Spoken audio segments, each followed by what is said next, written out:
Бул мындан 2000 жыл мурда жашаган Иса деген адам жөнүндөгү окуя.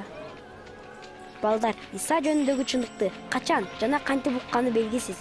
Бирок бул мындайча болушу мүмкүн.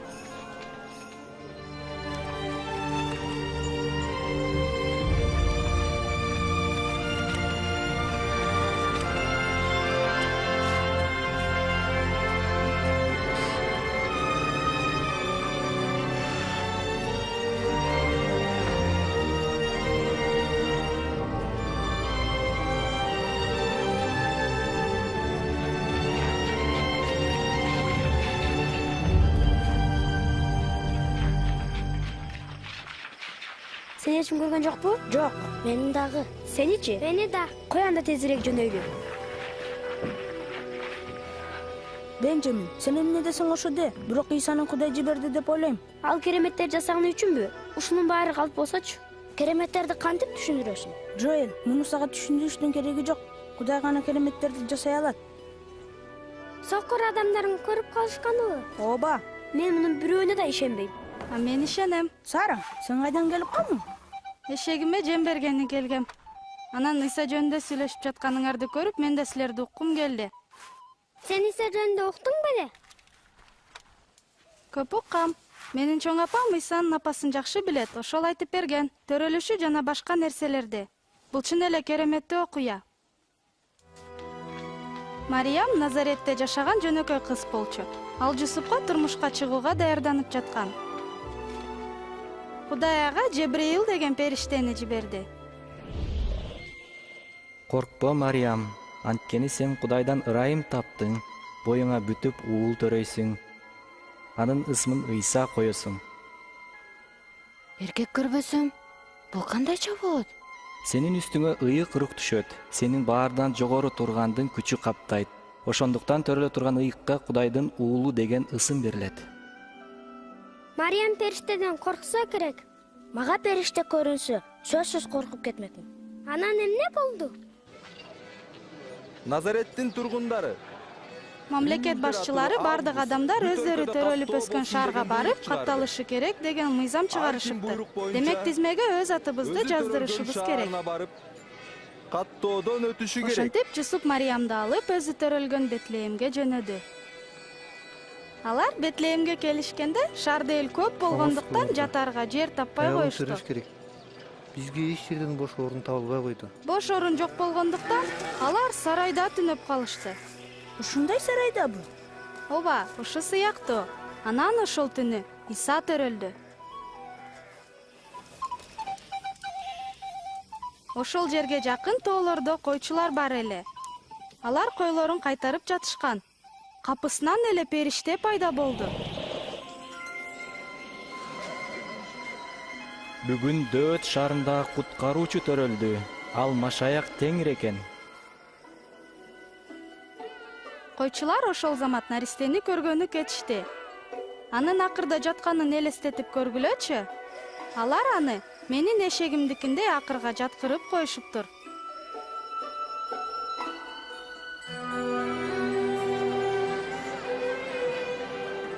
Иса төрөлгөндөн кийин Мариям менен Жусуп аны Иерусалимге алып келишти. Ошол жерден Кудайдан корккон Шымыйон деген карыяга жолугушту. Улуу Кудайым, эми өз сөзүң боюнча өз кулуңду тынчтык менен кое бересиң. Кудай Шымыйонго Исаны көрмөйүнчө өлбөйсүң деп убада берген.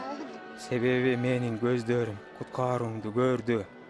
Бул Кудайдын тандалганы, Кудайым жалгасын. Кудай силерди жалгасын.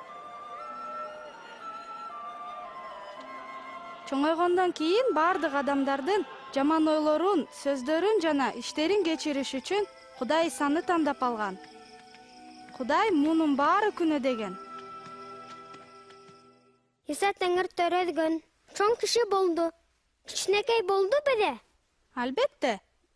Чоң апам ал 12 жашында ата-энеси менен Иерусалимге барганын айтып берген. Иса ибадатканадагы устаттар менен сүйлөшкөн. Мындай суроолорду берген бул кимдин уулу? Ал Назареттен. Ал биз менен кетти деп ойлогонбуз. Анын өжөрдүгүн кечиргиле. Анан Иса ата-энеси менен үйүнө келди.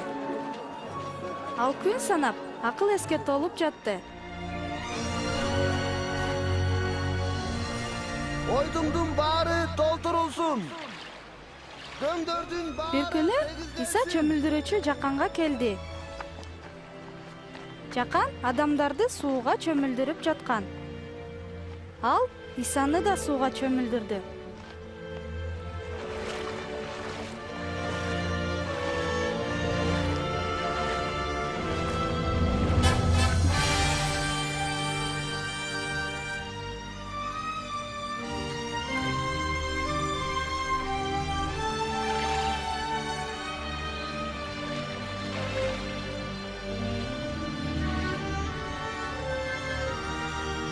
Анан бардык адамдар асмандан Кудайдын үнүн угушту. Кудай ага, сен менин сүйүктүү уулумсуң, мен сага ыраазымын деди. Анан ал эмне кылды? Ал бүт өлкөнү кыдырып, Кудай жөнүндө айта баштады. Салам. Салам. Иса өзү чоңойгон Назаретке кайтып келди. Бир жолу ал ибадатканага келгенде, ыйык жазуудан окуп беришин суранышты. Ар бир адам Кудай менен түбөлүк жашашы үчүн Кудай аны жерге жибергени тууралуу ыйык жазуудагы үзүндүнү окуп берди. Теңирдин руху менде. Ал мени жакырларга жакшы кабар таратууга дайындады. Туткундарга боштондук жарыялоого, сокурлардын көзүн ачууга, кыйналгандарды эркиндикке чыгарууга, Теңирдин ырайым кылуу жылын жарыя кылууга жиберди. Жакшы сүйлөйт экен.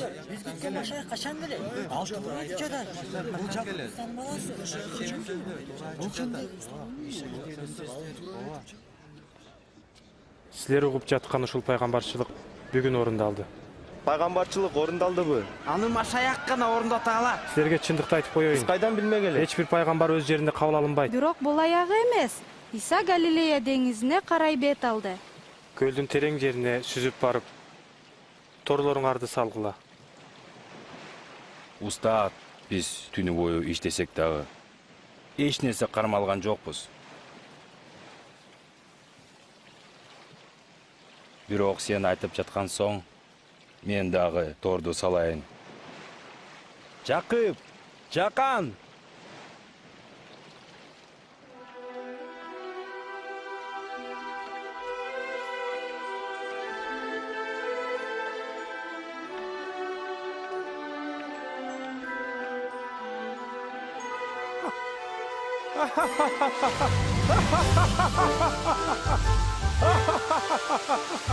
Жакып, Жакан!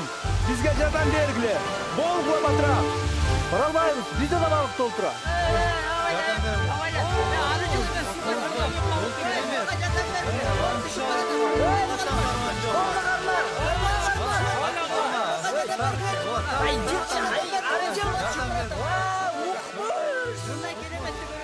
Ошондо Петр Иса Кудайдын уулу экенине ишенип калды. Бирок Петр коркуп кетти, себеби ал көп туура эмес иштерди кылган.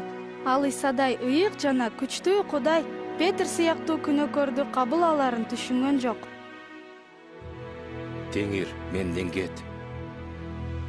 Анткени мен күнөөкөр адаммын. Коркпогун. Мен кетишим керек. Мен да кетишим керек. Мен дагы. Жакшы калгыла. Жакшы калгыла. Жакшы баргыла.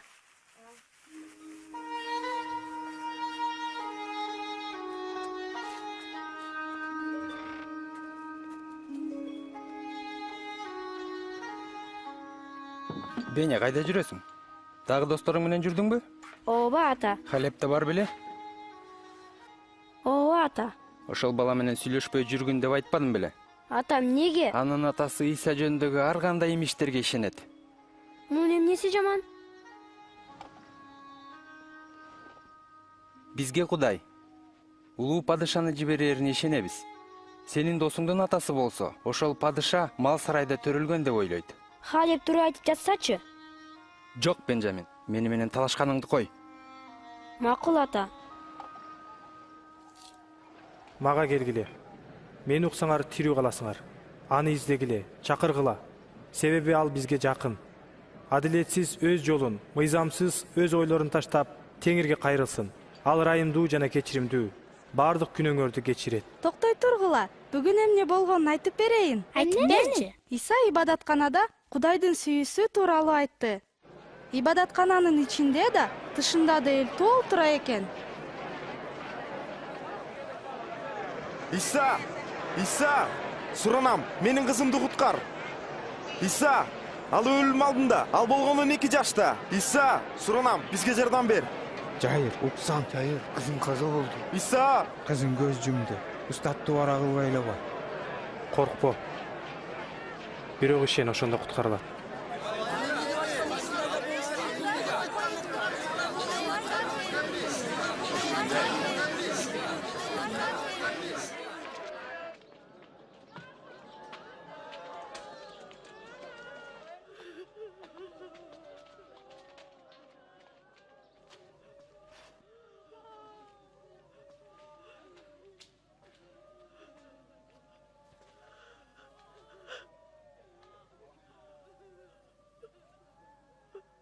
Кызым. Тургун.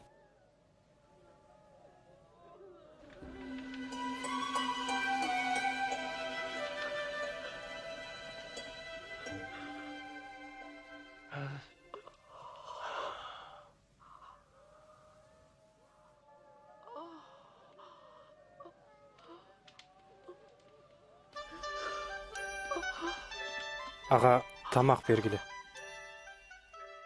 Чын эле ушундай болгонбу? Ошондой болсо да, кыздын ооруганына ишениш кыйын. Менин атам болсо Исанын достору туура эмес кылышат деп айткан болчу. Алардын баары күнөөкөр. Ооба, ошондой. Анткени Иса ар бир адамды сүйөт жана аларга кам көргүсү келет. Атам мага Матай деген адам жөнүндө айтып берген. Ал шаардын кире беришинде салык чогултуп отурчу экен.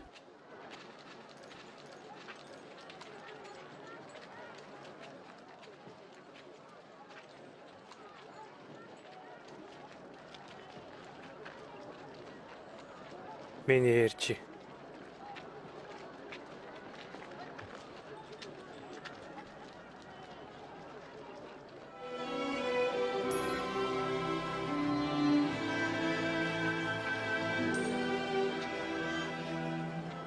Матай Иса тандап алган 12 шакирттин бирөөсү болчу. Алар Иса менен чогуу жер кыдырып, Кудай жөнүндө айткан анын эң жакын достору эле. Петр деген ат берилген Шимон, бир тууганы Андрей, Жакып, Жакан, Филипп, Бартоломей, албетте Матай, Тома, дагы бир Жакып, дагы бир Шимон, Жакыптын бир тууганы Жүйүт жана Жүйүт Искариот. Барын кантип эстеп калдың? Ал акылдуу эмеспи? А сен акылсыз болгондуктан ушинтип айтып жатасың. Калпайтпа. Жаман эшегинен кем калбайсың. Эй, сен азыр бирди көрөсүң. Ким бирди көрөт я? Ким? Ага тийишпе. Чын элеби? Сен ага болушуң келип жатабы? Ошону көрбөк.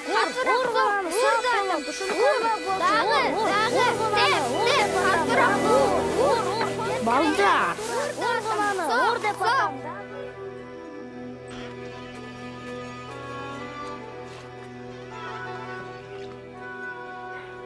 Ай, ооруп кетти. Жараатты айыктырбаса жаман болот. Эмне болуп кетти? Мушташыптыр. Сенден сураган жокмун, Лия. Кечир. Хали мен ушуп кеттим.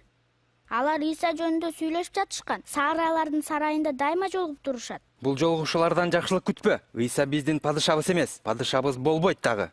Ата, Иса чынында эле Кудайдын уулу болуп жүрбөсүн? Болду, жетишет.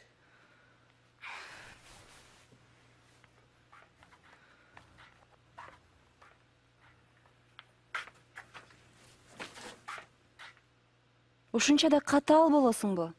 Андай эмес. Жакында мунун баары маанисиз болуп калат. Исанын жолдоочусумун дегендердин арасынан чыккынчы табылышы мүмкүн. Андай болсо, ал көп деле биздин тынчыбызды албайт. Душмандарыңарды сүйгүлө. Силерди жек көргөндөргө бата бергиле. Силерди куугунтуктагандар үчүн сыйын кыла.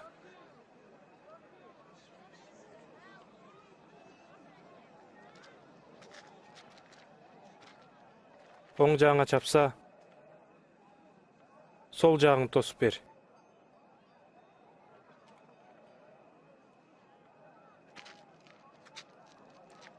Көйнөгүңдү алган адамга сырт кийимиңди да бер. Сураганга бер. Карыз сураган адамга тескери карабагын.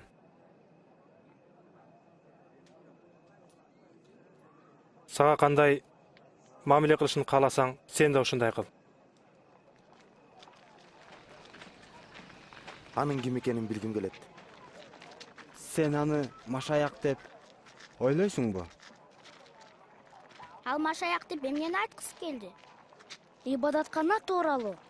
Машаяк деген майланган. Келгиле, анын артынан баралы.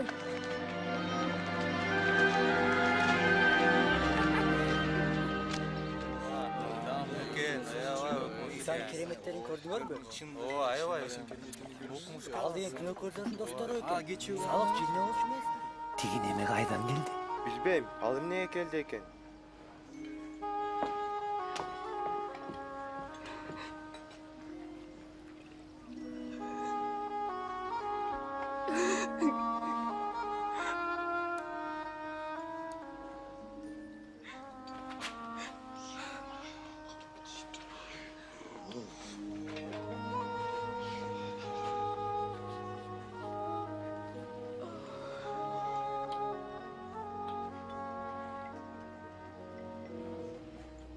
Эгерде ал пайгамбар болсо, ага кол тийгизип жаткан аялдын ким экенин билмек.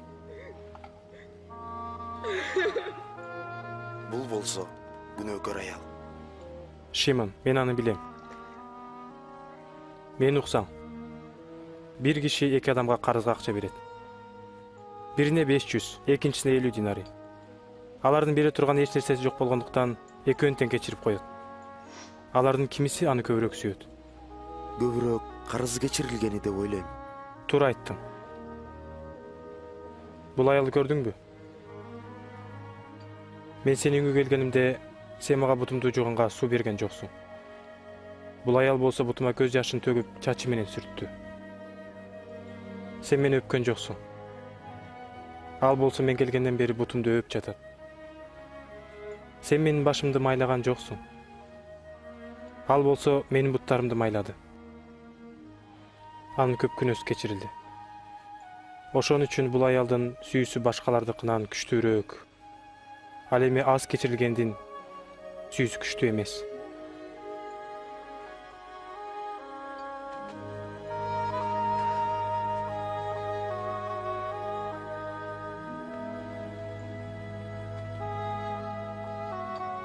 Сенин күнөөлөрүң кечирилди. Сен ишенимиң куткарды. Тынчтык менен бара бер.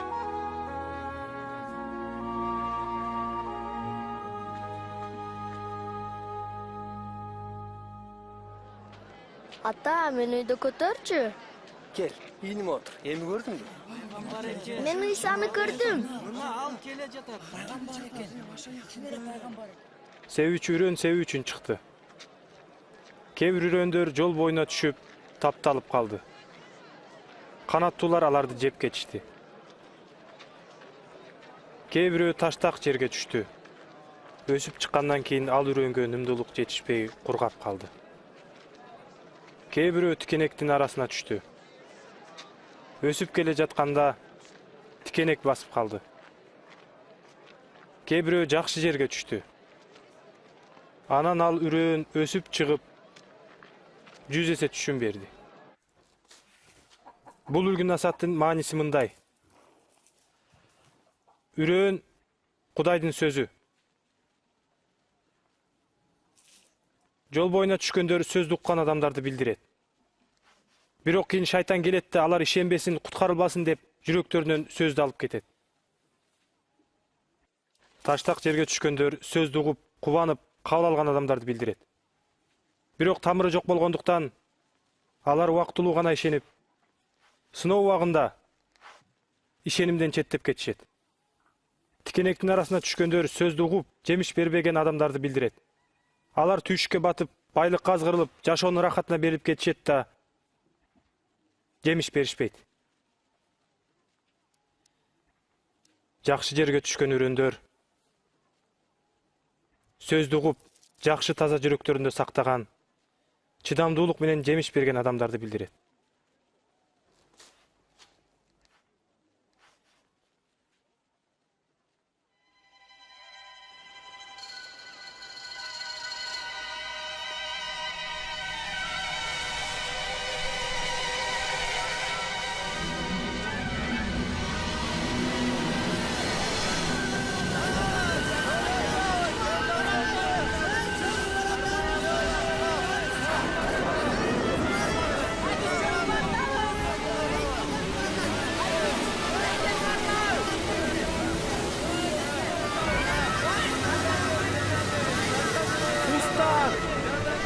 Устав, İsa!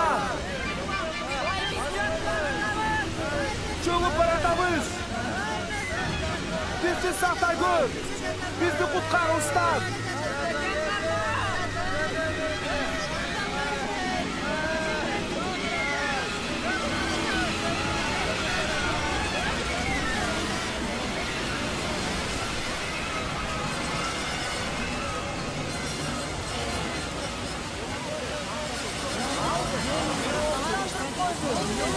Biz kurtarıldık! Kurtarıldık! Керемет! Силердин ишенимиңер кайда?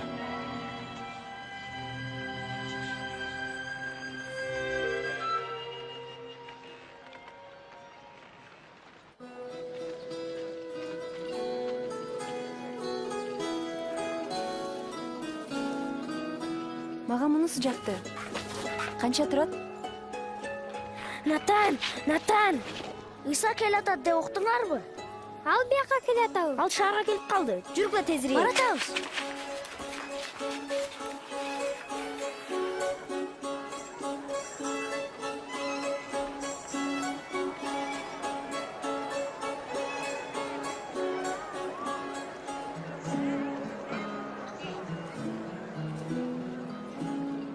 Сени урганым үчүн кечирим сурайм.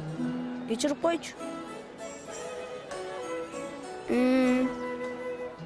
Устат, элди таратып жибер. Тегерек четтеги айыл кыштактарга барып, өздөрүнөн тамак аш табышсын. Анткени биз эң жердебиз. Аларга тамакты силер бергиле. Бизде 5 нан, 2 балыктан башка эч нерсе жок.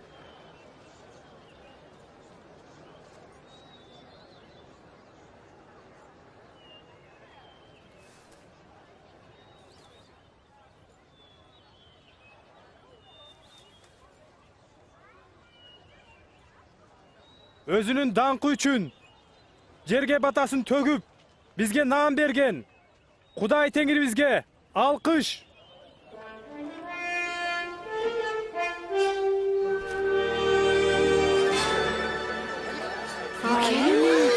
Буга ишениш кыйын.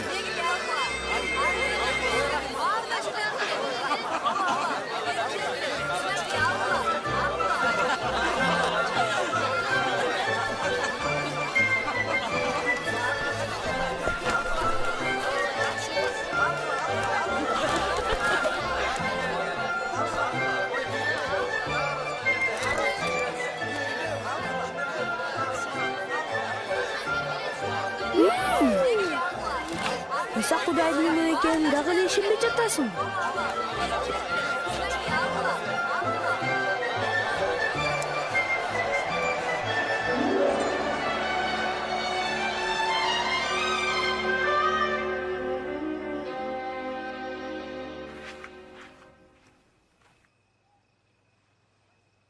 Кайда жүрөсүң?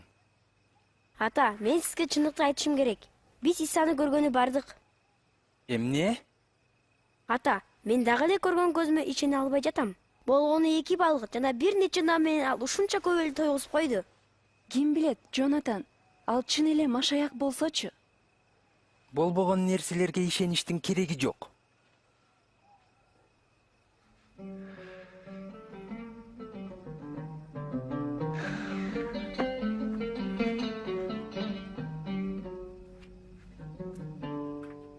эмне кылалы?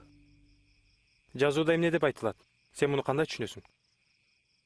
Сен Кудай теңириңди чын жүрөгүң менен, жан дилиң менен, бүт акылың менен сүй. Өзүңдү кандай сүйсөң, жакыныңды дагы ошондой сүй. Ошондо түбөлүк өмүргө ээ болосуң. Менин жакыным ким? Бир адам Иерусалимден Жерихо шаарына бара жатып, каракчылардын колуна түшүп калат. Каракчылар анын кийимин сыйрып алып, сабап, араң жан кылып таштап кетишет. Бир ыйык кызмат кылуучу ошол жол менен баратып, аны көрүп, жанынан өтүп кетет. Бир леби да ошол жол менен баратып, аны көрүп, жанынан өтүп кетет. Самариялык бир киши да ошол жол менен баратып, аны көрөт да боору ачыйт. Жанына келип, анын жараттарына май менен шарап сыйпап таңат. Анан аны өзүнүн эшегине мингизип, мейманканага алып келет. Эртеси күнү кетип бара жатканында мейманкананын ээсине 2 динары берип, бул кишини кара, ашча каражат жумшасаң, кайтып келгенде берем дейт.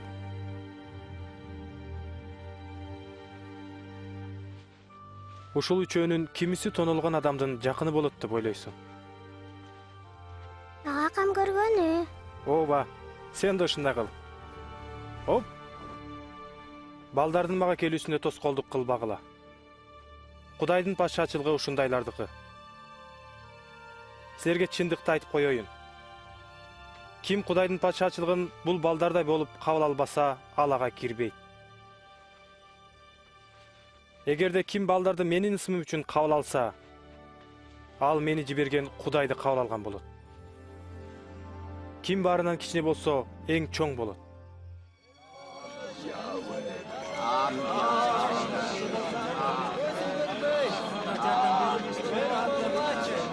Эй, ким келет ал? Эмне болду? Бул Назареттик Иса өтүп бара жатат. О, Иса! Дөттүн уулу, суранам. Мага райым кыла көр.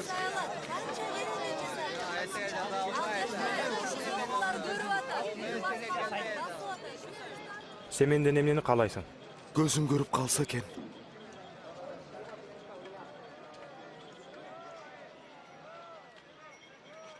Көрсүн. Сен ишенимин куткарды. Көрүп калдым. Көрүп калдым.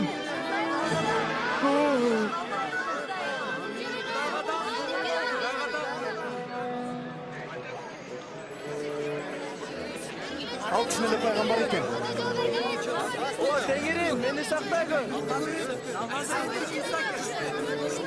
Теңирим, устатым, мени сакта. Теңирге алкыш. Теңир, бизге туура жолду көрсөт. Мен аны көрүп жатам. Тигине.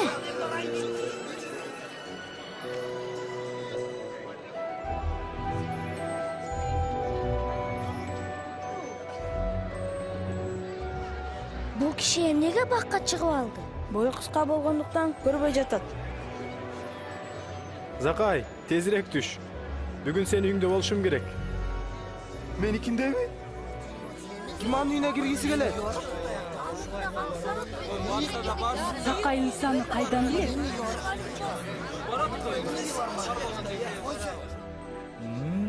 Аябай дамдуу экен. Ага тигинен берчи. Амабы? Рахмат. Сонун экен. Суусундукпу? Чоңураак. Уккула. Мал мүлкүмдүн туура тең бөлүгүн жакырларга берем. Эгерде кимди алдасам, 4 эсе кайтарып берем. Чын эле айтып жатам.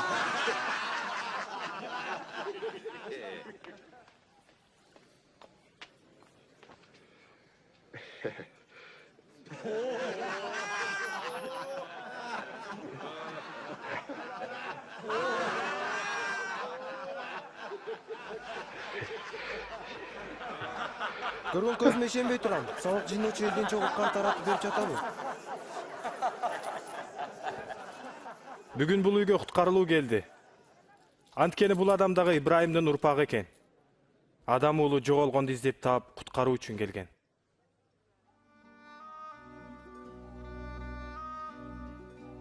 Мына биз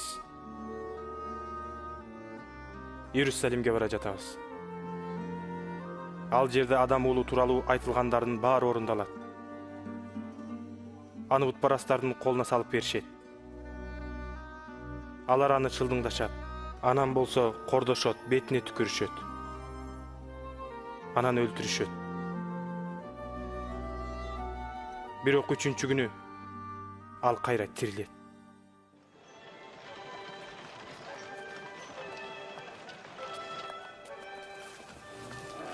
Сара, салам. Салам. Эй, бул жер башкача болуп калыптыр. Туура, Саранын эшеги жок. Мен аны убактылуу бирөөгө бердим. Сенин эшегиң кимге керек?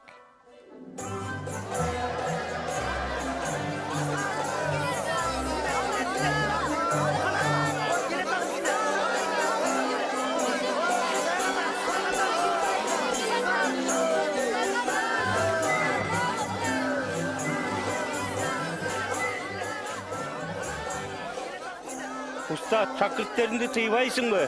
Бул чындыкты силерге айтып коеюн. Эгерде алар унчукпаса, анда таштар да кыйкырышат. Тынчтык, урмак, дал. 5, 6, 7, 8, 9, 10, 11, 12, 13, 14, 15, 16, 17, 18, 19, 20.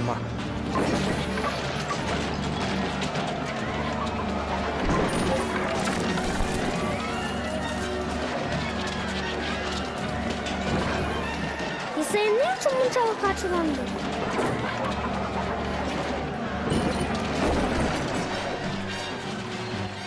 Алар Кудайга табынуунун ордуна ибадаткананы базар кылып алышпадыбы?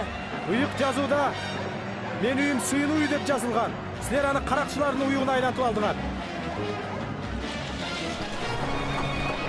Аны балдарыма келатат. Токтоткула аны.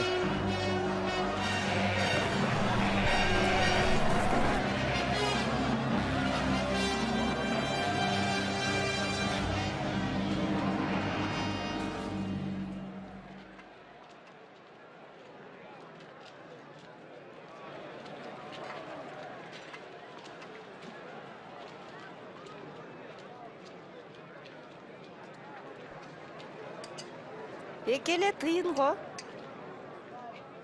Ушунча да азбы? Силерге айтам. Бул жарды жесир аял бардыгынан көп салды. Башкалардын бардыгы өздөрүнөн ачканды салышты. Ал эми бул аял колунда болгонун,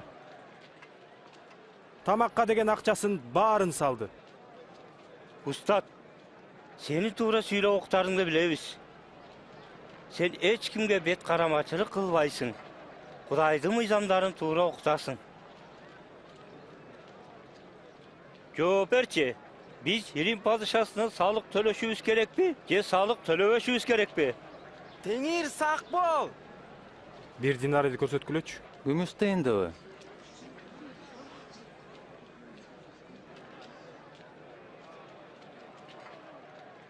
Бул тыйында ким тартылган? Падыша!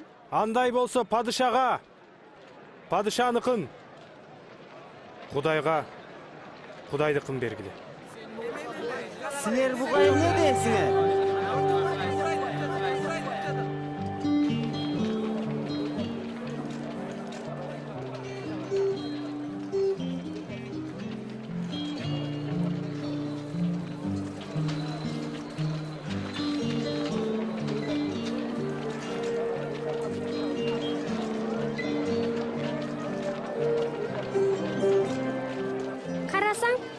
Бул Петр экен. Ал эмне алып жатат?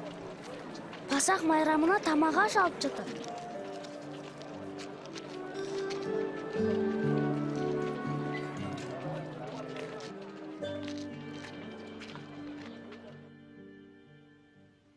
Азап тартардын алдында мен пасак тамагын силер менен жегенди каалаган элем. Анткени Кудай патшачылыгында жей турган убакытка чейин силер менен жебейм.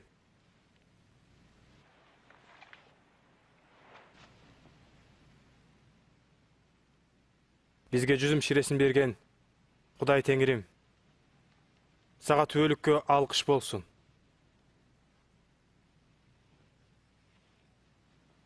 Муну алып өз ара бөлүшүп ичкиле.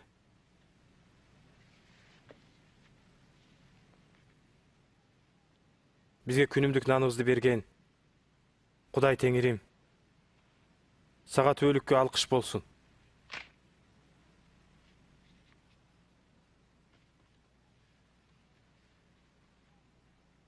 Бул силер үчүн бериле турган менин денем. Муну мени эскерүү үчүн кылгыла. Бул чөйчөк силер үчүн төгүлө турган, менин каным менен бекитиле турган жаңы келишим. Мага чыккынчылык кыла турган адам мени менен отурат. Анткени адам уулу белгиленген жол менен бара жатат. Бирок ким аркылуу кармалып берилсе, ошол адамга кайгы. Мен эмесминби? Ким чыккынчылык кылат? Теңир, ал ким? Мен сени эч качан таштабайм. Теңирим, мен сени менен түрмөгө отурууга да, өлүмгө да даярмын. Петир, сага айтып коеюн. Ушул түнү короз кыйкырганга чейин сен мени билбейм деп 3 жолу танасың.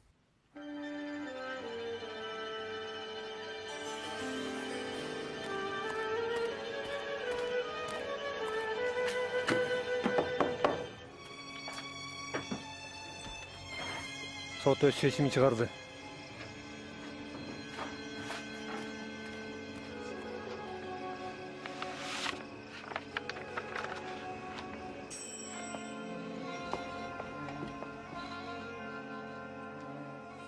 Джонатан, эмне болуп кетти? Баягы падыша деп жүргөн неменен аягы келди деп ойлойм. Мага жаңы эле соттон чакыруу келди. Исанын Жүйүт Искариот деген окуучусу аны кармап берүүгө жардам берем дептир.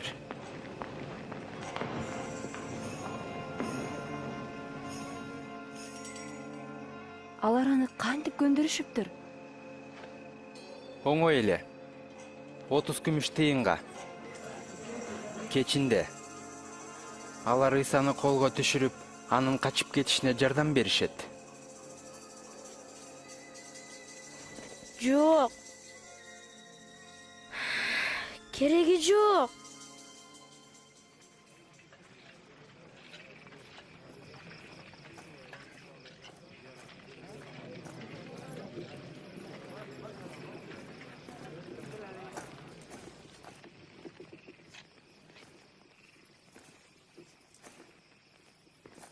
Жүйүт.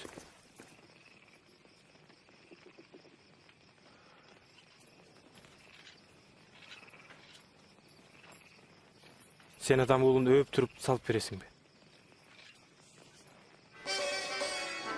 Теңир, кылыч менен чаап салалы. Кармагыланы. Токтоткула, жетишет.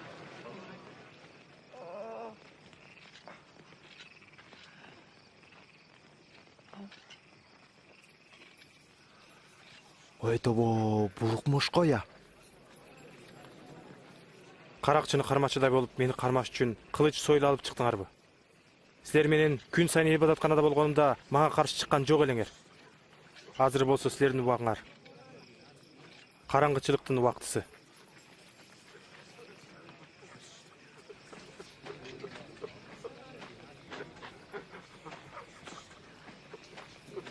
Камагыланы.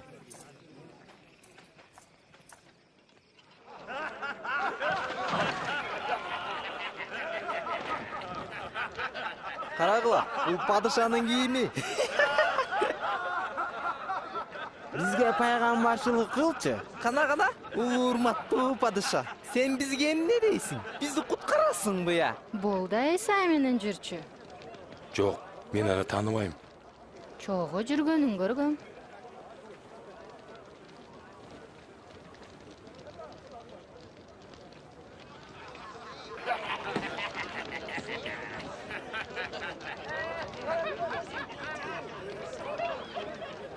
Сен да ошолордонсуң? Жок, алардан эмесмин.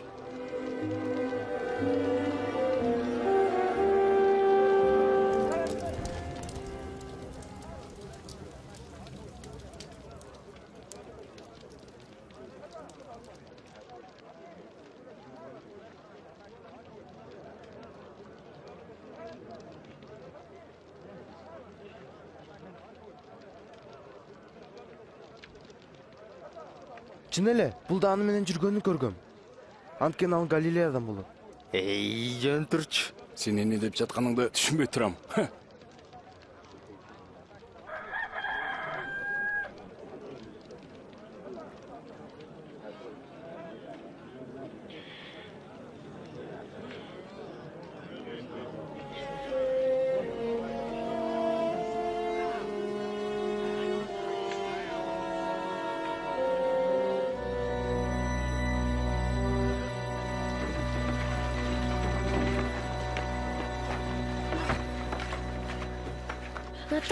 Натан!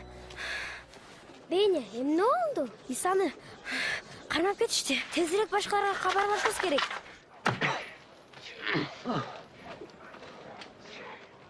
Сени ким чапты? Кана, сени ким чапканын тапчы. Токтогула. Токтогула деп жатам. Аны кеңешке жибергиле. Бас!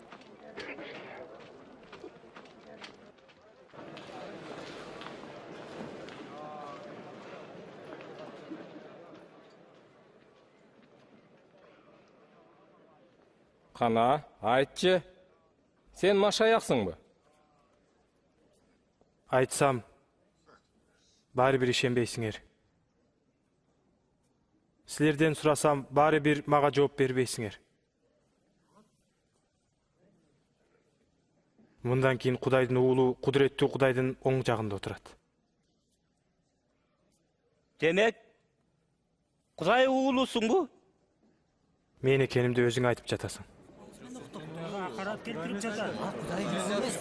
Бизге да кандай далил керек? Биз анын өзү осуна укпадыкпы?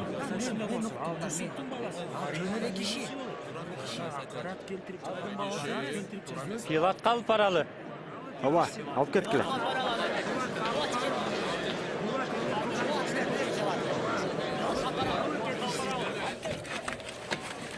Исаны Пилатка алып барышчы. Понтий Пилаткабы? Ал эң катаал римдик башкаруучу эмеспи? Ал миңдеген адамдарды айкаш жыгачка кадатып өлтүргөн кардуу адам.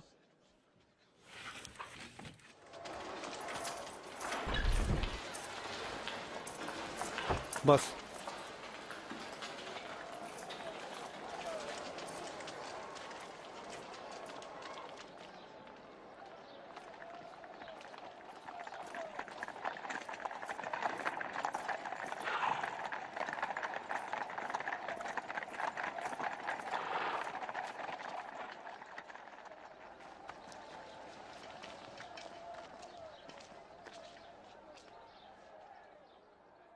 Таң атпай, менден каалаганар эмне? Бул адам биздин элди такыр бузуп жатат. Жүйүт аймагында өз окутуусун таратып жатат. Ага кандай жаза берели? Өлүм жазасы. Мен болсо бул адамдан эч кандай күнөө тапкан жокмун. Ал күнөөлүү. Ал бизге падышага салык төлөөгө тыюу салып жатат. Өзүм машаяк падышамын деп айткан. Падышабы? Сен жүйүттөрдүн падышасысыңбы? Өзүң айтып жатасың. Ал Галилея аймагынан Жүйүткө чейин окутуусун таратып жүрөт. Ал Галилеялыкпы? Сен эмне Галилеялыксыңбы? Андай болсо, анын ишин Иродтер иштесин.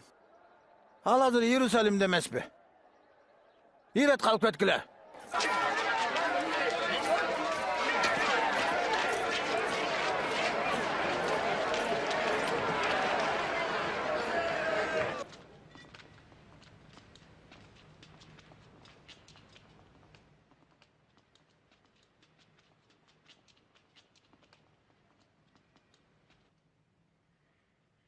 Сен өзүңдү ким деп алгансың?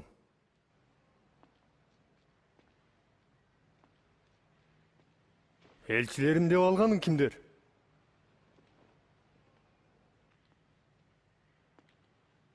Сени керемет көрсөтөт деп жатышат го.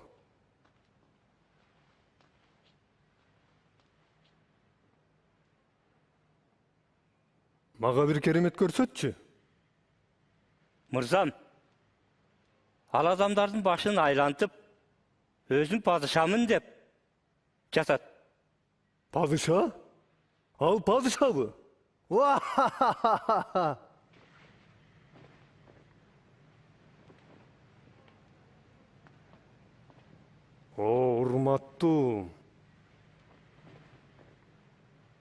жазылагыла. Пилот калып кеткиле. Ошол чечсин. Мен андан өлүмгө татыктуу эч нерсе тапкан жокмун. Ошондуктан жазылап туруп, анан кое берем. Келе жаткан майрамга карата сен бизге бир туткунду бошотуп бермек эмес белең? Бизге барабаны бошотуп бер. Барабаны. Өлү болсо жазала. Ооба, бизге барабан бошот.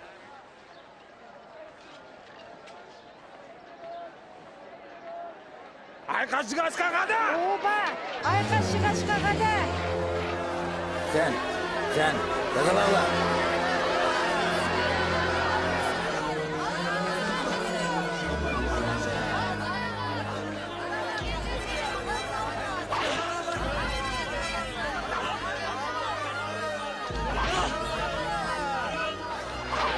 Ал жамандык кылган эмес. Kaç! Dur bunday! Munda turgula! Жолду бошотпа! Ары тургула! Болгула! Кимге айтып жатам? Алар аны эмне кыйнап атышат? Атка! Атка! Hey! Atın kim? Мен Кирениялык Шимонмун. Sen көтөр.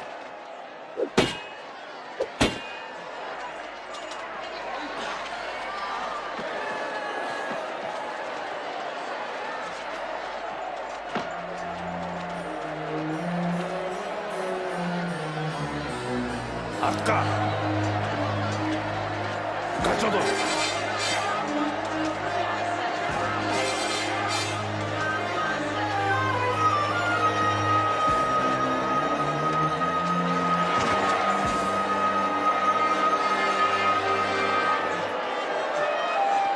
Bul жака! Bul! Tez деп атам! Bul tezірек! Емесен! Жөнü!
Arkandı ver!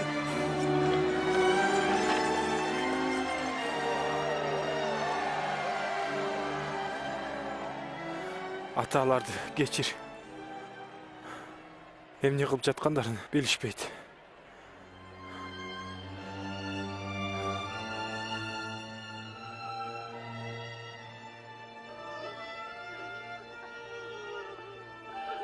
Башкаларды куткаргансың.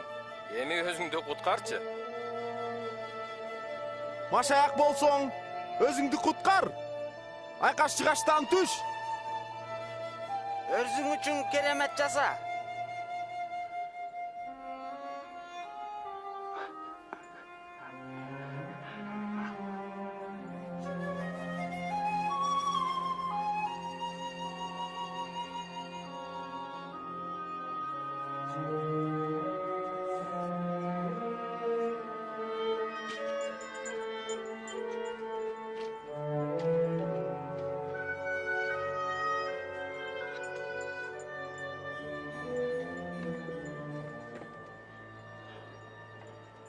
Бу жерде эмне деп жазылган? Жүйүттөрдүн падышасы. Иса падыша болсо эмнеге аны кыйнап жатышат? Мен билбейм.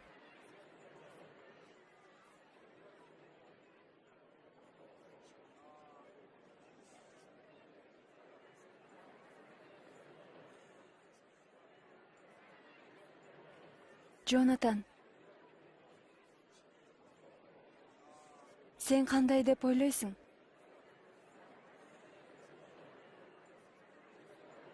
Ал мош аякпы?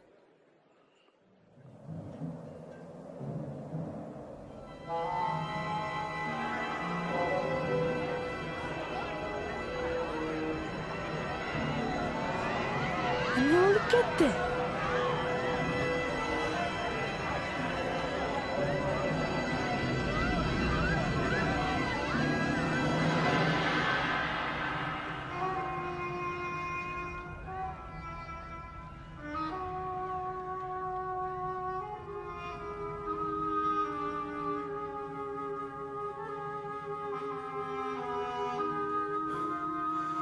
Ата.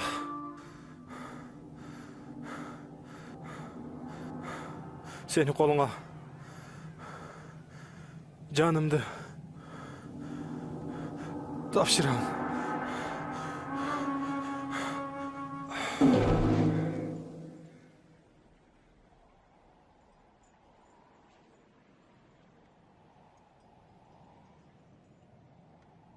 Мен устатка мүрзө даярдап койдум. Сөөгүн мага бергиле. Ала берсең болот.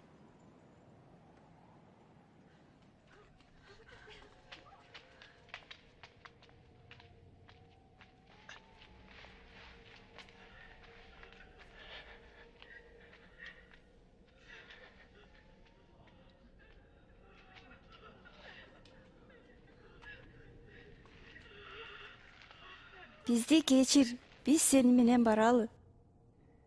Мен жардам берем. Бол тезирээк, ишемби болуп калды.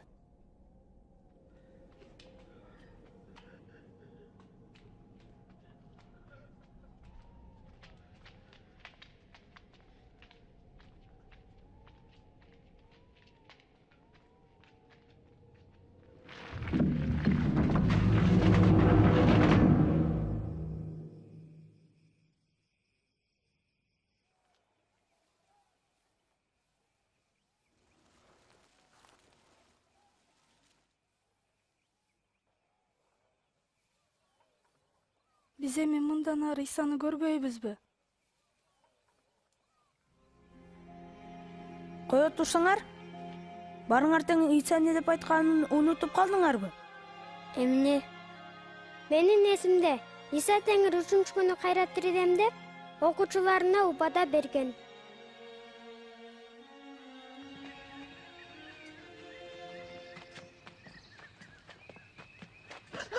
Караңачы, ташты алып салышыптыр.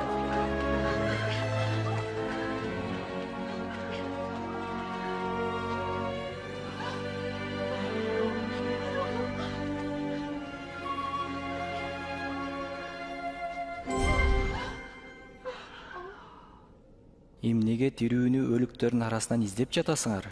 Ал тирилди. Анын силерге айткан сөздөрүн эстегилечи.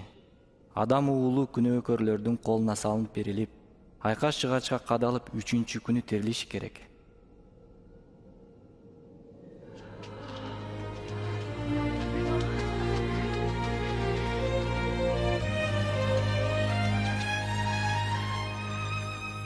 Уксаңар, күмбөздөгү ташты алып салышыптыр. Ичине кирсек, ал жерде Теңирдин денеси жок экен. Жок? Анан ал эки киши бизге мындай деп айтышты. Өлүктөрдүн арасынан тирүүнү эмнеге издеп жүрөсүңөр? Ал тирилди. Бул чындык. Бизге ишенгиле. Бул чындык. Мүрзөнүн ичи бош экен. Теңирдин денесин тапкан жокпуз. Петир, сен бизге ишенишиң керек.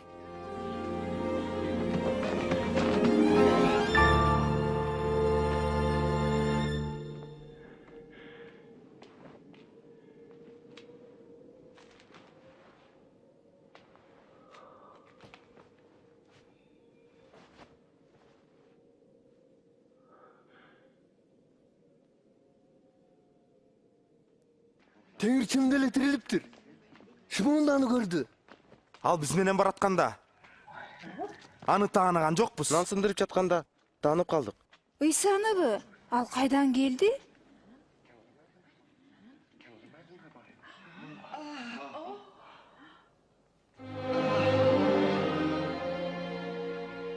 Силерге тынчтык болсун.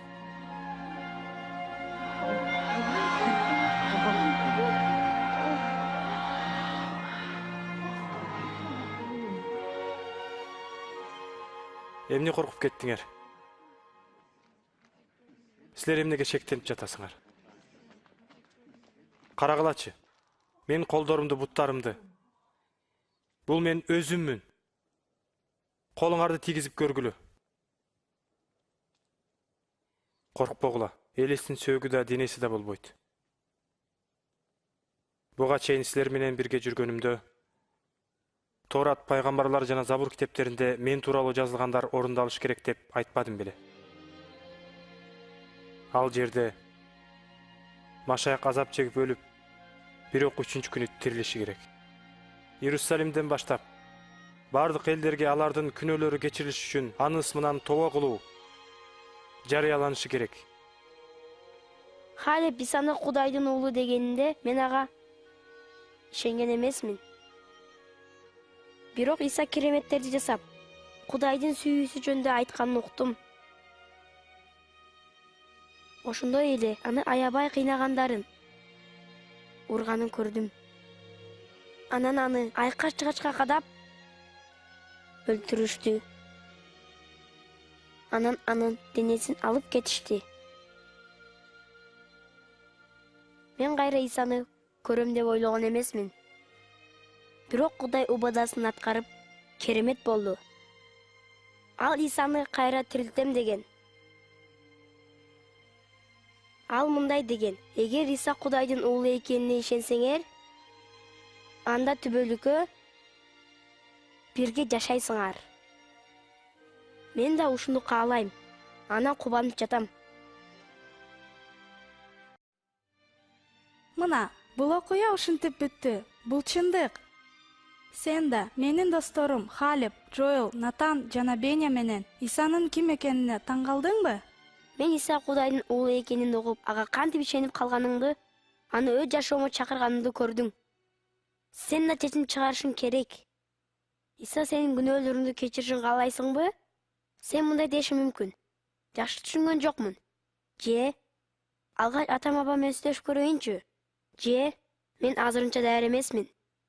Досум, эгер сен азыр ооба, мен Иса Теңирди өз жүрөгүмө чакыргым келет. Иса менин баардык күнөөлөрүмдү, жаман иштеримди, ойлорумду жана сөздөрүмдү кечирсин десең, эгер сен Иса Теңир менен түбөлүккө бирге жашагың келсе, Кудайга ооба деп айткың келсе, анда өз сөзүң менен Кудайга кайрыл, же бул сыйынууну менин артымдан кайтала. Кудай ата, Иса сенин уулуң экенине ишенем. Иса Теңир менин бардык туура эмес иштерим үчүн, ойлорум үчүн жана сөздөрүм үчүн өлгөнүнө ишенем. Суранам, менин күнөөлөрүмдү кечир. Иса Теңир түбөлүккө менин ичимде жашасынчы. Суранам, сен каалагандай адам болууга жардам бер. Сыйынуума жооп бергениң үчүн рахмат. Сен ушул сыйынуу менен сыйынган келеби? Эгер макул болсоң, чогуу Кудайга кайрылалы. Мен азыр сыйынайын. Сен болсо менин артымдан ар бир сөздү кайтала. Кудай ата, Иса сенин уулуң экенине ишенем. Иса Теңир менин бардык туура эмес иштерим үчүн, ойлорум үчүн жана сөздөрүм үчүн өлгөнүнө ишенем. Суранам, менин күнөөлөрүмдү кечир. Иса Теңир түбөлүккө менин ичимде жашасынчы. Суранам, сен каалагандай адам болууга жардам бер. Сыйынуума жооп бергениң үчүн рахмат. Амин. Кудай сени сүйөрүнө, сени кечирерине жана дайыма сени менен болоруна ишен. Эгер сен биз менен сыйынсаң, бул тууралуу атаң менен апаңа жана досторуңа айтканың жакшы. Сен эми жашооңдо эң сонун саякатты баштадың. Бул Кудай ата жана Иса Теңир менен болгон достук. Кудайды сүйүп, аны түшүнүүгө төмөнгү кеңештер жардам берет. күн сайын ыйык китепти окушуң керек. Анда Кудай калтырган көптөгөн убадалар бар. Кудай менен сүйлөш. Сен аны менен бардык убакта жана бардык жерде сүйлөшө аласың. Досторуңа Иса жөнүндө айтып бер. Ага ишенгендер аны сүйгөндөр менен бир болууга аракеттен. Биз сага Иса Машиях жөнүндөгү чыныгы окуяны айтып бердик. Эми сен Иса жөнүндө досторуңа айтып бер.